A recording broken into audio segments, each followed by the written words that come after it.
샬롬, 말씀 읽어주는 김기웅 목사입니다. 오늘도 기대하는 마음과 사모하는 마음을 가지고 하나님의 말씀 함께 읽겠습니다.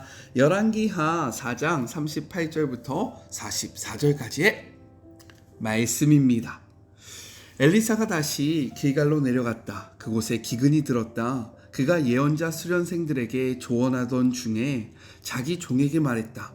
불 위에 큰 솥을 걸고 예언자들이 먹을 국을 끓여라. 한 사람이 나무를 구하려 들에 나갔다. 그는 우연히 들포도 덩굴을 보고 거기에 달린 박들을 따서 마대자루에 가득 담았다.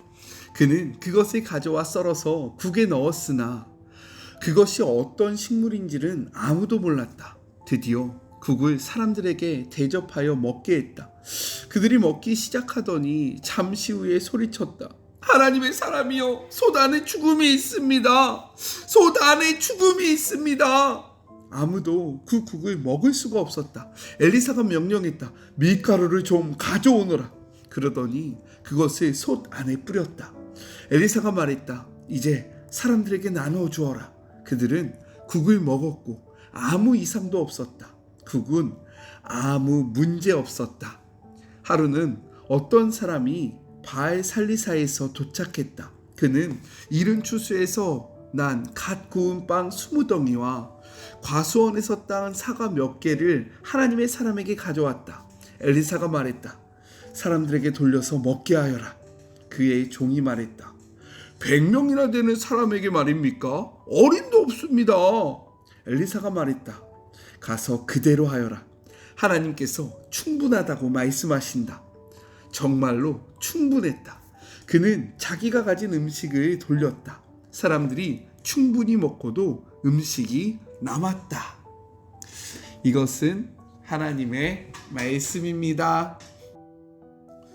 오늘 말씀을 통해 두 가지를 함께 생각해 보았으면 좋겠습니다. 먼저 첫 번째, 지키시고 보호하시는 하나님에 대해서 이야기를 하고 있어요. 엘리사가 길갈에서 돌아왔을 때 흉년이 든 상태였습니다. 38절이에요. 엘리사가 다시 길갈에 이르니 그 땅에 흉년이 들었는데 선지자의 제자들이 엘리사의 앞에 앉은지라. 엘리사가 자기 사환에게 이르되 큰 솥을 걸고 선지자의 제자들을 위하여 국을 끓이라 라고 이야기해요. 여기서 선지자의 제자들이 엘리사 앞에 앉아있다라는 이 표현은요, 단순히 머물고 있다라는 것을 의미하는 것이 아니라 그들이 엘리사로부터 교육을 받고 있었음을 뜻하는 것입니다. 즉, 신앙 교육을 받고 있었다라는 거예요. 선지자는요, 주로 백성들이 봉헌한 음식으로 생계를 유지해야 했지만 오랜 흉년으로서 백성들이 먹을 것이 없으니 선지자들에게도 드릴 식량이 없었다라는 겁니다. 그렇기 때문에 엘리사는요, 자신의 사환에게 명령해서 지금 자신이 가리키고 있는 이 선지자의 제자들을 먹이게 하라 라고 지시를 한 것입니다. 들에 나간 제자는요, 그곳에서 야생 덩굴을 발견합니다. 그 덩굴에 달린 열매를 따요. 얼마나 기뻤을까요? 마치 이것이 하나님의 은혜라고 생각했을 겁니다. 우리가 먹을 것이 없었는데, 메말랐는데 선지자의 그 엘리사의 말대로 나갔더니 어떻게 되었습니까? 덩굴을 발견하게 되었고 거기에 많은 열매가 있어서 자루에 가득 담게 그것을 딸 때에 그는 얼마나 하나님께 찬양을 했겠습니까? 얼마나 감사했겠어요. 속히 돌아와서요, 그 열매를 썰어서 국에 넣습니다. 그리고 국이 완성돼요.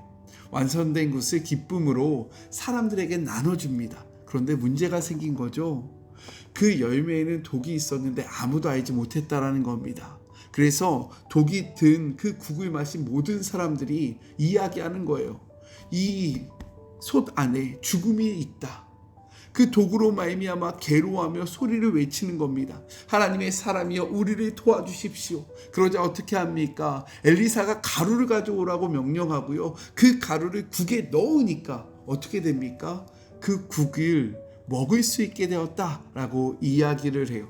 근데 한번 생각해 보세요. 내가 한번 먹었다가 배가 아팠고 고통을 당했는데 그 국을 다시 먹으라면 먹을 수 있겠습니까? 그런데 믿음으로 이것을 먹으니까 어떻게 돼요? 아무런 문제가 일어나지 않는다라는 겁니다.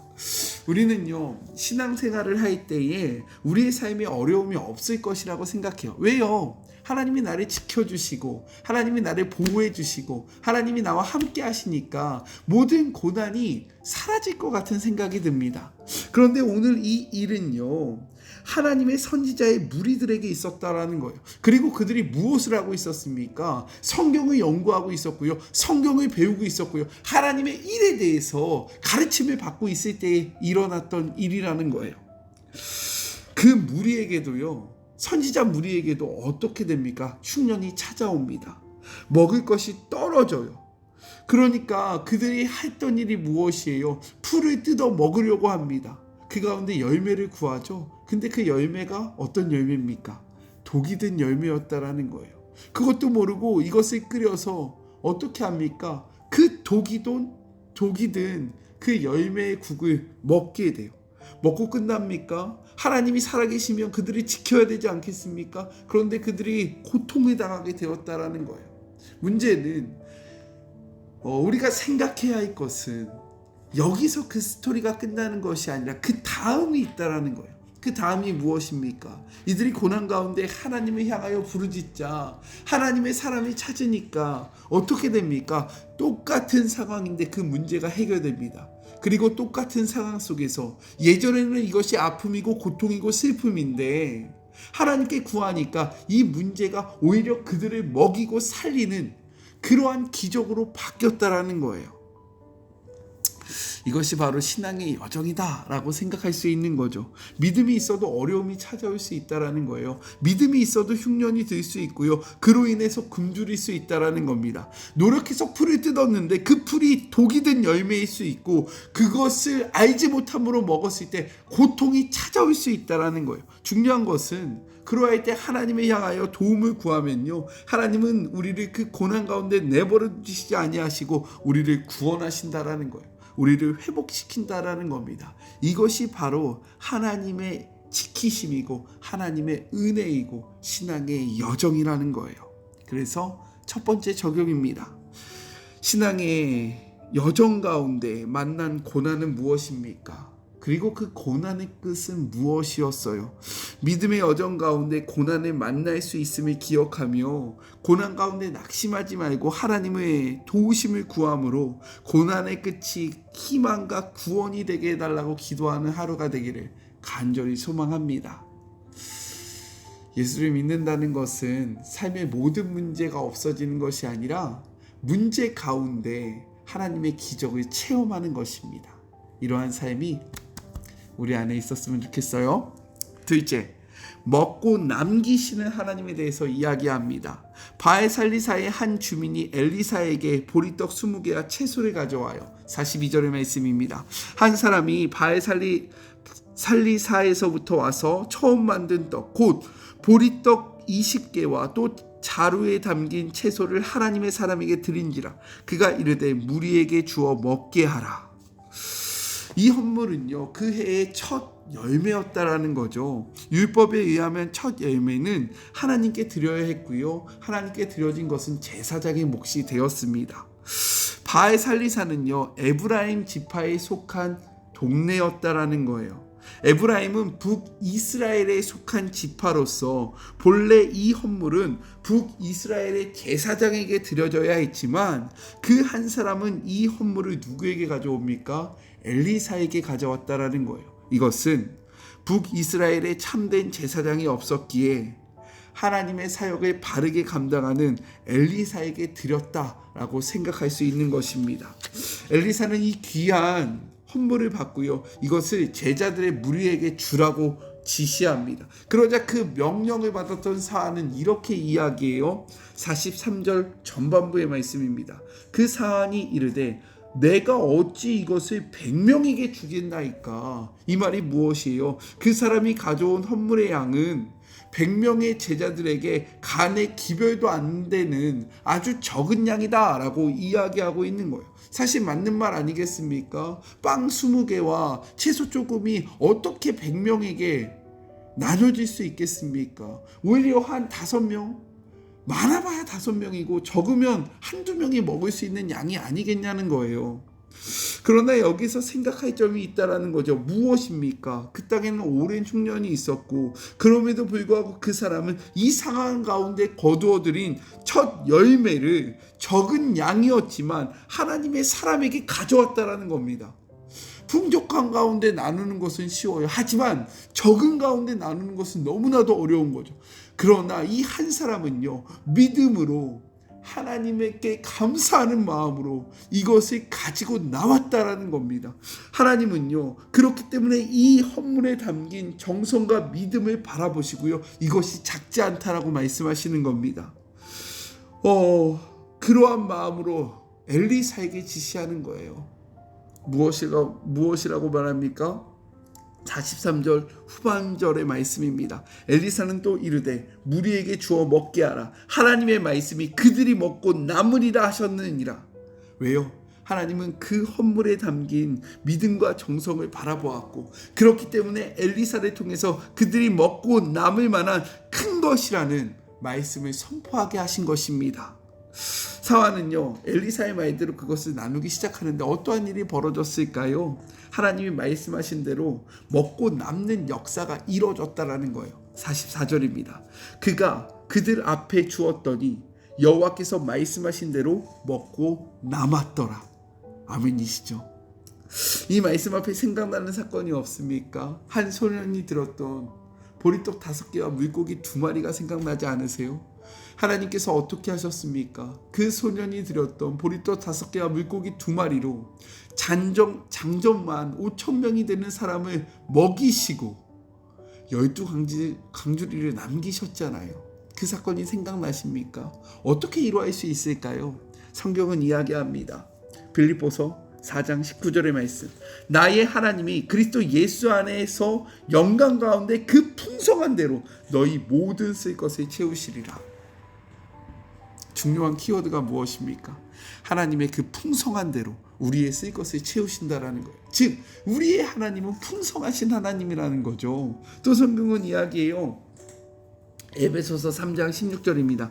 그의 영광의 풍성함에 따라 그의 성령으로 말미암아 너희 속사람을 능력으로 강건하게 하시며 17절 믿음으로 말미암아 그리스도께서 너희 마음에 계시게 하시옵고 너희가 사랑 가운데서 뿌리가 박히고 터가 굳어져서 18절 능히 모든 성도와 함께 지식에 넘치는 그리스도의 사랑을 알고 19절 그 너비와 길이와 높이와 깊이가 어떠함을 깨달아 하나님의 모든 충만하신 것으로 너희에게 충만하게 하시기를 구하노라. 20절 우리 가운데에서 역사하시는 능력대로 우리가 구하거나 생각하는 모든 것에 더 넘치도록 능히 하실 이에게. 21절 교회 안에서와 그리스도 예수 안에서 영광이 대대로 영원 무궁하기를 원하노라.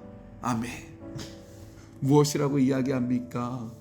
하나님의 그 풍성하신 대로 하나님의 그 풍성하심을 경험하기를 원한다. 하나님의 모든 자녀들은 하나님의 그 풍성하심을 누리고 그 풍성하신 대로 우리에게 더 넘치도록 역사하실 것이다 라고 이야기하잖아요. 고린도후서 9장 7절과 8절은 이렇게 이야기합니다. 이 말씀을 잘 기억하세요. 각각 그 마음에 정한 대로 할 것이요 인색함으로나 억지로 하지 말지니 하나님은 즐겨내는 자를 사랑하시느니라. 하나님이 능히 모든 은혜를 너희에게 넘치게 하시나니 이는 너희로 모든 일에 항상 모든 것이 넉넉하여 모든 착한 일을 넘치게 하려 하심이라. 아멘이십니까? 하나님께 드리는 것의 크기 양은 중요하지 않아요. 믿으십니까? 진짜예요. 중요하지 않아요. 왜인 줄 아십니까? 우리의 하나님이 풍족하시기 때문인 거예요. 하나님이 부족하시다면 우리가 드리는 양과 크기는 중요합니다. 하지만 우리 하나님이 풍족하시기 때문에 우리가 드리는 물질, 우리가 드리는 그 모든 것의 크기와 양은 하나님 앞에 아무것도 아니라는 거예요. 하나님 앞에 중요한 것은 무엇이냐? 믿음의 크기와 마음의 크기라는 것입니다. 믿음으로 하나님을 사랑하는 마음으로 무엇인가를 드릴 때 우리는 풍성하신 하나님을 경험할 수 있다는 겁니다. 그래서 두 번째 적용이에요. 하나님께 무엇인가를 드릴 때 어떠한 마음으로 드리십니까? 형식적으로 혹은 인색함으로가 억지로 드리고 있지는 않습니까? 믿음으로 마음과 뜻과 힘을 다하여 하나님을 사랑하는 마음으로 하나님께 드림으로 풍성하신 하나님을 우리의 삶 속에서 경험할 수 있게 해달라고 기도하는 우리 모두가 되기를 간절히 소망합니다. 같이 기도할까요? 사랑의 하나님 감사합니다. 우리 하나님은 풍족하신 하나님이십니다. 그런데 우리는 왜 그 풍족함을 경험하지 못합니까? 우리가 우리의 마음을 다하지 않기 때문인 것입니다. 하나님은 부족한 것이 없으십니다. 우리가 이 사실을 잘 기억하게 하시고 하나님의 그 풍성함을 누리는 주의 모든 자녀들 되게 하여 주시옵소서. 주님, 오늘의 말씀을 기억하며 살아가기를 소망합니다. 이 말씀을 가슴에 새기게 하시고 이 말씀을 붙잡게 하여 주시옵소서. 믿음이 있어도 시련은 올 수 있습니다. 믿음이 있어도 어려움은 있을 수 있습니다. 그러나 믿음이 있다면 그 어려움 가운데 하나님의 기적을 맛볼 수 있는 것입니다. 이것이 신앙의 여정이라는 사실을 기억하며 고난 가운데 믿음을 저버리지 않는 주의 모든 자녀들 되게 하여 주시옵소서. 함께 하실 주님을 의지하며 거룩하신 예수 그리스도의 이름으로 간절히 기도드립니다. 아멘. 저는요 또 내일 만나도록 할게요. 사랑하고 주님의 이름으로 축복하면서 오늘 하루도 힘 내세요. 우리 내일 만나요. 안녕. 오늘도 수고하셨습니다.